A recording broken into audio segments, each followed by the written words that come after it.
Oula,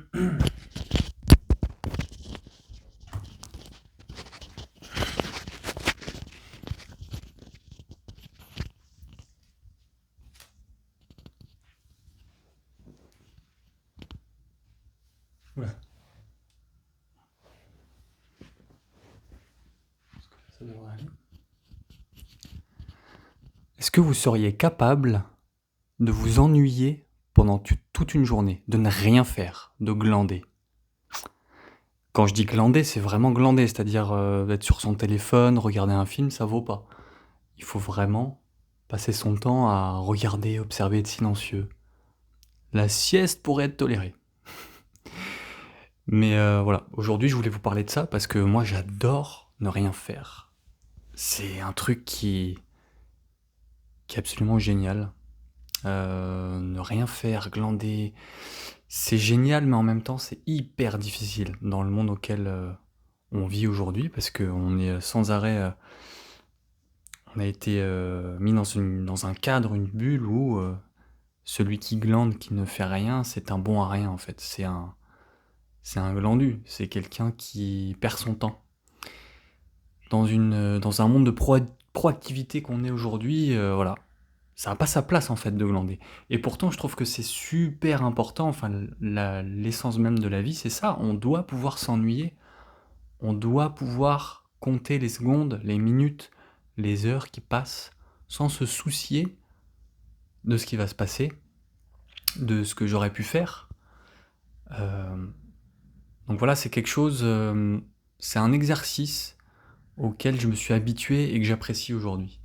Je me sentais mal au début de le faire, de prendre à 1 heure, 2 heures, à ne rien faire. À être là, devant ma fenêtre, à regarder ce qui se passe, écouter, voir les gens qui passent.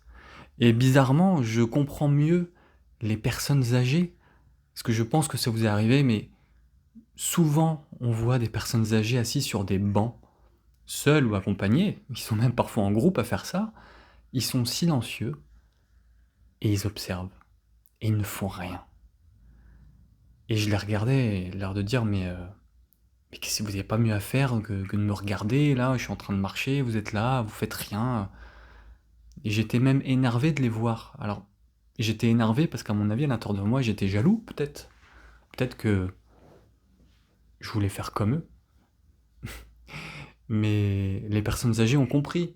Elles ont compris que le temps était le bien le plus précieux. Et que voilà, ils ont couru toute leur vie, peut-être. Ils ont pu assez d'énergie pour faire mille et une choses. Et aujourd'hui, elles prennent le temps. Et ben moi, je vous propose de faire la même chose, en fait. Même si vous avez un travail, si vous avez des obligations, des enfants, quoi que ce soit, mais prenez le temps. En fait, c'est comme la nouvelle ère de la méditation, de l'ASMR, de voilà, le bien-être.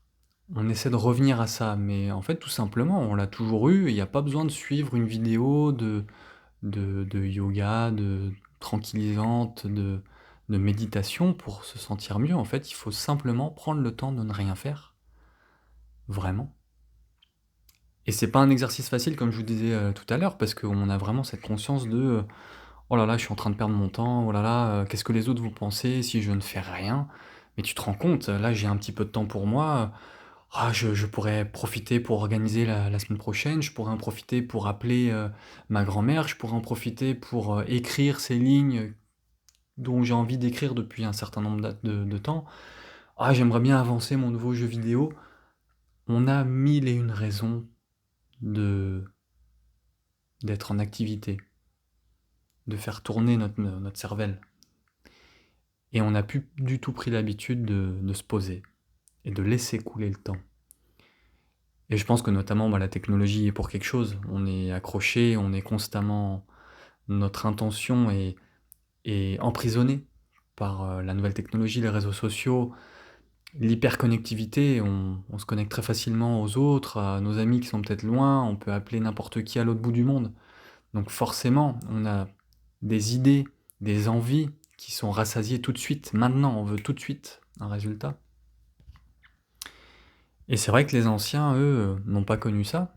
il fallait être patient, il fallait et moi je revois mes parents qui s'écrivaient des lettres. Mon père était en Argentine, ma mère en France et elles s'écrivaient des lettres. Vous imaginez, ça mettait un mois à arriver. Les échanges, vous imaginez si vous vouliez envoyer un texto à votre copain ou copine et que ça mettrait un mois à arriver? C'est impensable, impensable aujourd'hui. Pourtant, c'est ce qu'ils faisaient.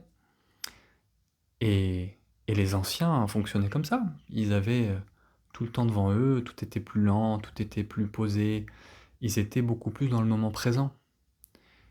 Et c'est pour ça qu'on a eu beaucoup de centenaires aussi. C'est des gens qui ont su garder aussi cet état d'esprit. Il y a beaucoup de documentaires qui relatent ça. C'est des gens qui ont une activité physique, euh, qui ont une activité mentale plus simple. On va partir sur un vrai documentaire Netflix. Mais bon, c'était pas l'objet de la vidéo, mais voilà, je voulais vous partager ce, cette petite pensée, voilà, le fait que ne rien faire, glander, fait du bien. Et n'hésitez pas à le faire, de temps en temps, vraiment, comme ce que je fais. J'arrive pas à le faire souvent parce que j'ai un travail, des obligations, des objectifs, évidemment, mais c'est quelque chose au fond de moi qui résonne et vraiment de temps en temps, j'aime bien. Regarder au dehors, fixer un mur, être perdu dans mes pensées, laisser couler le temps. Et je me sens très bien à le faire. Éprouve du bien-être. Donc si je l'éprouve, vous pouvez peut-être l'éprouver aussi.